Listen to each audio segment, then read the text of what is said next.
Bonjour à tous et bienvenue dans Virage Digital. Je vous rappelle que cette émission est en direct et que vous pouvez ainsi poser toutes vos questions à nos invités durant la demi-heure d'émission qui va suivre. Vous pouvez également suivre sur Twitter cette émission et tweeter avec le hashtag Virage Digital. Dans quelques instants, Michel Dailly, directeur marketing d'Optique 2000, nous expliquera quelle est la stratégie de digitalisation des points de vente Optique 2000. Arthur Perticos viendra ensuite nous présenter Wind, une start-up qui aide les enseignes à se digitaliser. Et enfin, Pierre Chavannes nous rejoindra pour le clin d'œil de la semaine. Mais tout de suite, place à l'info numérique de la semaine avec la revue de presse.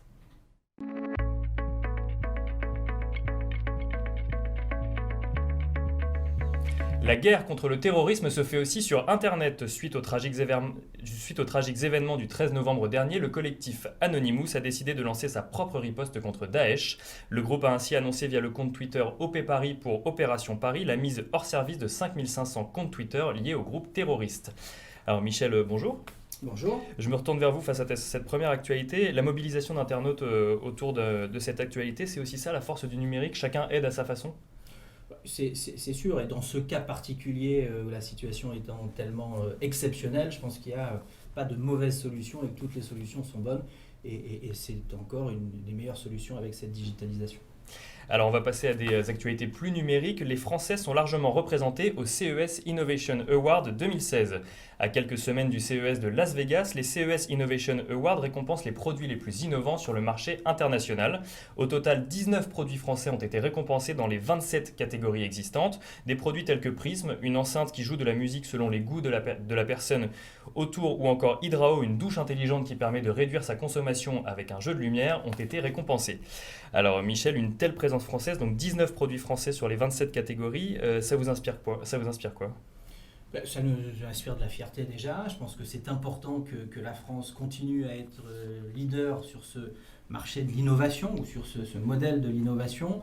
Nous, dans l'optique, on est extrêmement sensible à tout ce qui est Made in France parce que c'est important pour nous au niveau de la fabrication des montures.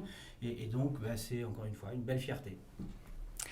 Le marché de l'immobilier se digitalise également. Google France a présenté lors du salon Real Estate New Technology des chiffres sans appel sur la digitalisation du secteur.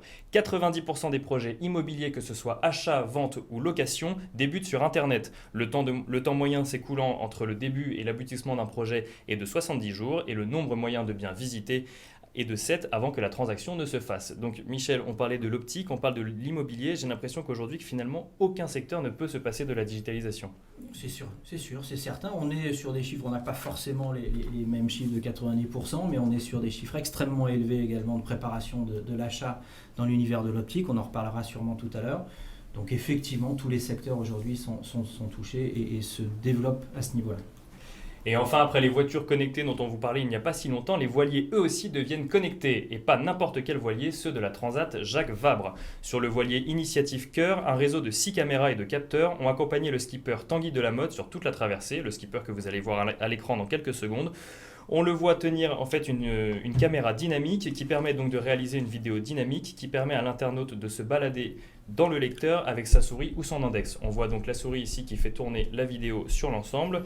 Les capteurs sur le voilier permettaient de collecter des informations comme la vitesse du bateau, les températures, les changements de cap ou encore les rythmes de sommeil des skippers. Alors Michel, vous voyez la vidéo à l'écran. Est-ce que vous connaissiez la vidéo dynamique ? Alors non, objectivement, je ne connaissais pas la vidéo dynamique, mais je pense que dans cet univers, on en apprend tous les jours. C'est ça aussi qui est passionnant sur cet univers de la digitalisation. Donc je ne connaissais pas, mais c'est effectivement un bel outil. Et alors on va passer sans plus tarder à la deuxième partie de cette émission, le débat.